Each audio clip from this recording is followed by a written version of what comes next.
বিদেশ আইলেই মনে করে মানুষে টাকা পাওয়া যায়। কাজ জোর দিলে টাকা জড়জড়াইয়া পড়ে।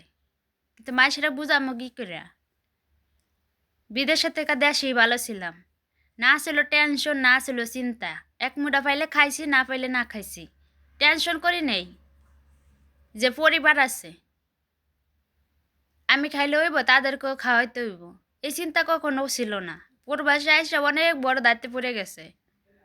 এখন টেনশন করি, চিন্তা করি যে পরিবারে নিজে খাই ভালো মন্দ, পরিবারে কি খায়। একটা ভালো জিনিস হয় না, খাই না। এই কারণে খাইতে গেলে কই জানার মধ্যে চিপ মারে যে নিজে খাইতেছি, বাড়িতে তো আমার আপনজন আছে, তারা কি খায়। কিন্তু হেরা তো এটা বোঝে না। হেরা মনে করে বিদেশে আইছি, খালি আমি কামাই রোজগার করি, খাই আর আনন্দ উল্লাস করি, এটাই মনে করে হেরা। হেরা মনে করে আমি কামাই করে হ্যাঁ করে দেই না। কিন্তু এটা মুখ ফুটে না করলেও অনেক সময় কথার মধ্যে হ্যাঁ মুখ ফুটে যায়।